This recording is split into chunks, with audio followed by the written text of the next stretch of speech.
नमस्कार दोस्तों, आज की इस वीडियो में हम आपके साथ डिस्कस करने वाले हैं एचपीएससी में जो असिस्टेंट प्रोफेसर की वैकेंसी आई है उसके बारे में। क्या एलिजिबिलिटी है, एडवर्टाइजमेंट को पूरी तरह से डिस्कस करेंगे और क्या सिलेबस है, क्या एग्जाम पैटर्न रहने वाला है, तो वो हम यहाँ पे डिस्कस करेंगे। तो आप देख सकते हैं यहाँ पर हमने जो है एडवर्टाइजमेंट में एचपीएससी असिस्टेंट प्रोफेसर का अगस्त 2024 का एडवर्टाइजमेंट है और इधर यहाँ पे आपको सिलेबस मिलेगा। सबसे पहले बात करते हैं एडवर्टाइजमेंट की। तो एडवर्टाइजमेंट में आप यहाँ पे देख सकते हैं बेसिकली जो वैकेंसीज आई हुई हैं उनके बारे में अगर हम बात करते हैं तो ये 2 अगस्त 2024 का एडवर्टाइजमेंट है। ठीक है, 2 अगस्त 2024 का एडवर्टाइजमेंट है। इस एडवर्टाइजमेंट के अकॉर्डिंग जो है यहाँ पर कॉलेज में असिस्टेंट प्रोफेसर की वैकेंसीज निकली हुई है। जो एचपीएससी के अंदर कॉलेजेस आते हैं यानी हरियाणा के कॉलेजेस हैं उनमें assistant professor college cadre in various subject. ठीक है, तो हायर एजुकेशन डिपार्टमेंट हरियाणा में यहाँ पे निकली हुई है और कौन से सब्जेक्ट की कितनी वैकेंसीज हैं, क्या कब से फॉर्म जो स्टार्ट होंगे फिल होने, वो यहाँ पे अगर हम डिस्कस करें तो यहाँ पर आप देख सकते हैं। सबसे पहले बात करते हैं कि डेट ऑफ पब्लिकेशन 2 अगस्त को ये एडवर्टाइजमेंट पब्लिश हुआ है। 2 अगस्त को एडवर्टाइजमेंट पब्लिश हुआ है। 7 अगस्त से जो है आप अप्लाई कर सकते हैं वेबसाइट पे, 7 अगस्त से, और 27 अगस्त जो है वो लास्ट डेट है यहाँ पर। और यहाँ पर जो 27 अगस्त लास्ट डेट दी हुई है, मतलब आपको मिलेंगे लगभग 20 दिन के करीब मिलेंगे अप्लाई करने के लिए। ठीक है, अब यहाँ पर बात करते हैं कि जो कैंडिडेट हैं वो किस किस सब्जेक्ट्स में अप्लाई कर सकते हैं, कौन कौन सी सब्जेक्ट में वैकेंसी आई है। वैकेंसी काफी है, बेसिकली कॉलेजों में इतनी वैकेंसी देखने को कम ही मिलती है। ठीक है, आप यहाँ पे देख सकते हैं, मैं थोड़ा जूम कर देता हूं। अगर हम यहाँ पे कंप्यूटर साइंस की भी देखें तो कंप्यूटर साइंस की भी 47 वैकेंसीज यहाँ पे आई हुई है। ये 47 वैकेंसीज हैं कंप्यूटर साइंस की, जिसमें जर्नल की 26 वैकेंसीज यहाँ पे दी हुई है। ठीक है, बाकी सब्जेक्ट्स में भी वैकेंसी दी हुई है। इस वैकेंसी स्टेटमेंट से आप बाकी सब्जेक्ट्स के बारे में भी डिटेल में देख सकते हैं। अब हम बात करते हैं यहाँ पे रिजर्वेशन वगैरह, तो वही रहती है कि असिस्टेंट प्रोफेसर में क्या हमारे पास एलिजिबिलिटी, एजुकेशन एलिजिबिलिटी क्या रहेंगी। तो एजुकेशन एलिजिबिलिटी के बारे में अगर बात करें, फाइन आर्ट मास कम्युनिकेशन को छोड़ के सभी सब्जेक्ट्स की सेम एजुकेशन क्वालिफिकेशन मांगी हुई है यहाँ पे। Good academic record with master degree with 55% marks, यानी 55% मार्क्स होने चाहिए 10th में, 12th में, ग्रेजुएशन में, मास्टर डिग्री में। ठीक है, तो आपके सब में 55% मार्क्स होने चाहिए। जो रिजर्वेशन वाले कैंडिडेट होंगे उनके लिए इसमें 5% की छूट होगी, यानी 50% मार्क्स पे वो कर सकते हैं। ठीक है, इसके बाद यहाँ पर सबसे पहली चीज तो ये हो गई कि भाई जिसमें अगर ग्रेडिंग दी है तो ग्रेडिंग भी इसी के अकॉर्डिंग होनी चाहिए 55% मार्क्स में।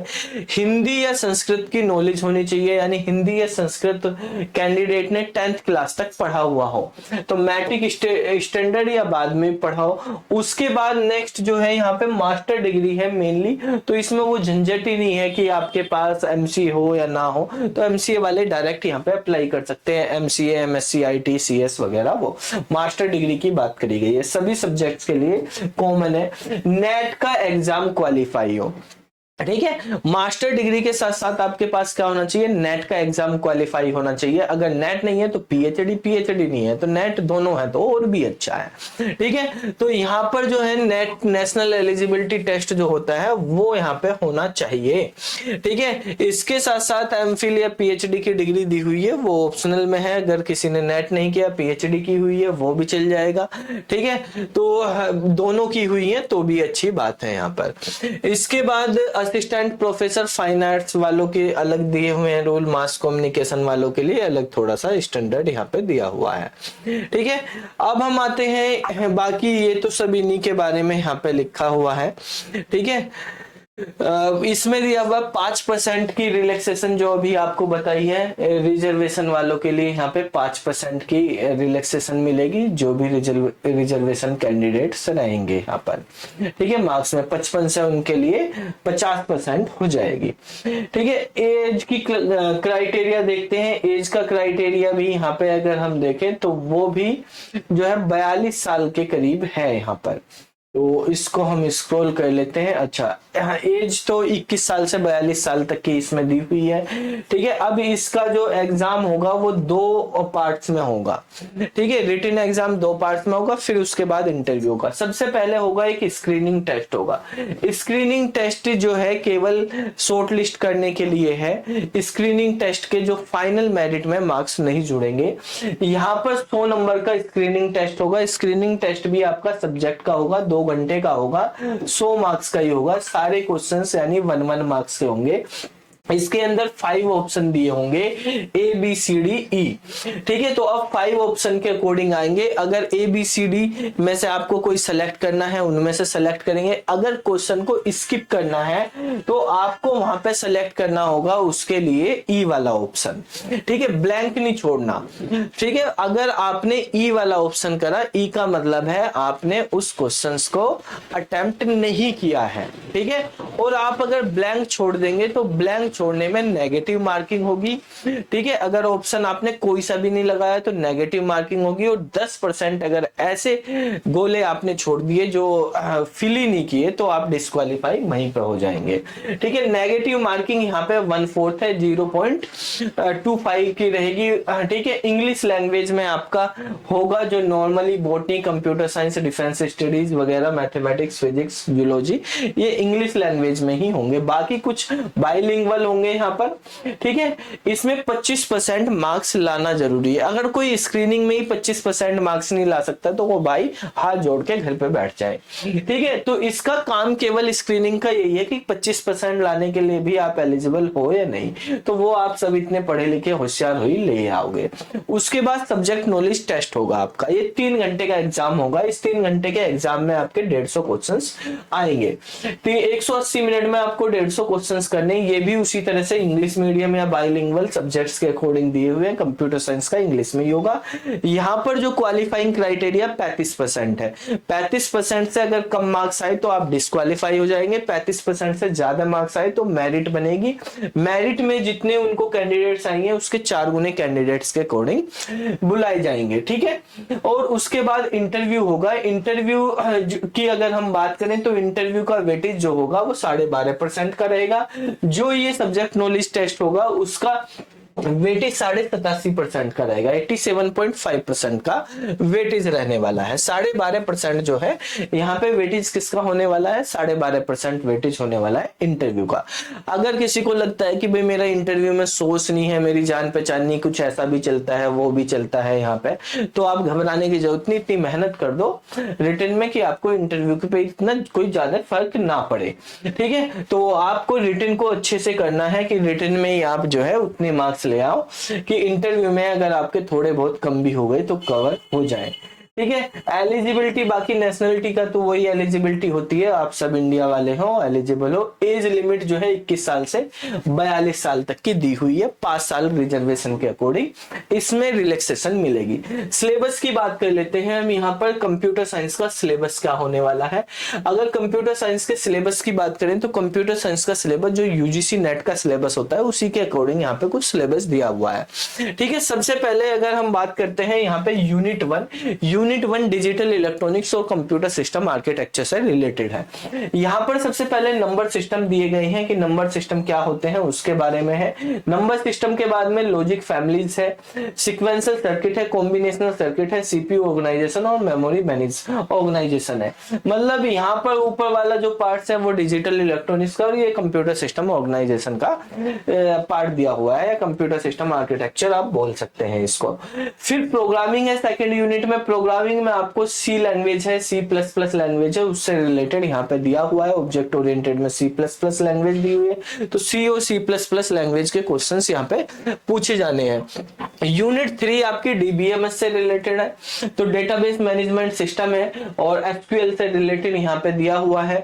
क्वेरी प्रोसेसिंग और ऑप्टिमाइजेशन है। यूनिट 4 डेटा स्ट्रक्चर से रिलेटेड है। डेटा स्ट्रक्चर के साथ डिस्क्रीट मैथमेटिक्स है जिसमें आपकी ग्राफ थ्योरी भी आ जाती है। Design and analysis of algorithm है, डा के बारे में यहाँ पे दिया हुआ है। ठीक है, तो सही सब डेटा स्ट्रक्चर का पार्ट है। यूनिट 4 आपकी नेटवर्किंग से रिलेटेड है। इसमें networking, data communication, inter networking, routing, network security से रिलेटेड क्वेश्चंस पूछे जाएंगे। यूनिट 6 जो है वो सिस्टम प्रोग्रामिंग है।